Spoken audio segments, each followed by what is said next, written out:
दोस्तों, क्या आप जानते हैं कि ज्ञान और विद्या का स्वरूप माने जाने वाली नदी सरस्वती कभी भारत की भूमि पर बहा करती थी। वह नदी जिसे गंगा से भी श्रेष्ठ और पवित्र माना जाता था।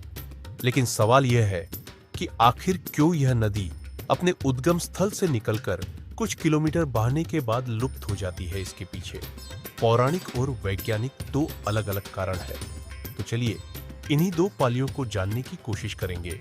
वीडियो बहुत ही खोजबीन के बाद बनाई गई है, सो वीडियो को अंत तक जरूर देखें। एक पौराणिक कथा के अनुसार एक बार माता गंगा ने भगवान विष्णु से शिकायत की, आप देवी लक्ष्मी और देवी सरस्वती का ज्यादा आदर करते हैं, मेरा नहीं। इस बात से माता सरस्वती को क्रोध आ गया और उन्होंने देवी गंगा को श्राप दिया कि तुम धरती पर नदी बन जाओगी और पापियों के पाप धोती रहोगी। इस पर मां गंगा को भी सरस्वती पर क्रोध आया और उन्होंने मां सरस्वती को भी नदी बनने का श्राप दे दिया।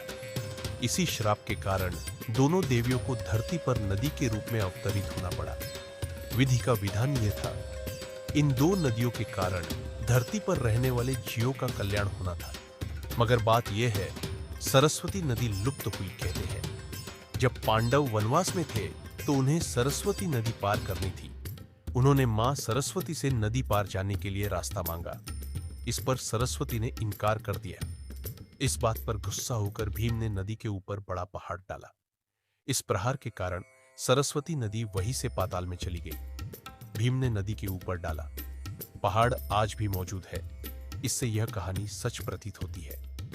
दूसरी कथा के अनुसार जब महर्षि वेदव्यास और गणेश जी जिस स्थान पर महाभारत काव्य की रचना कर रहे थे, वह सरस्वती नदी के करीब था और नदी में बहते पानी के शोर के कारण उन्हें काव्य रचना करने में बाधा उत्पन्न हो रही थी। महर्षि वेदव्यास ने सरस्वती नदी को शांत रहने को कहा।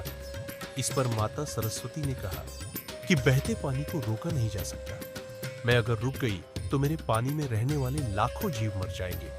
ऐसा कहकर माता सरस्वती ने रुकने से मना कर दिया। इस बात पर महर्षि वेदव्यास को क्रोध आया और उन्होंने उसी स्थान से सरस्वती को जमीन में लुप्त होने का श्राप दिया और सरस्वती नदी वहीं से जमीन के अंदर समा गई।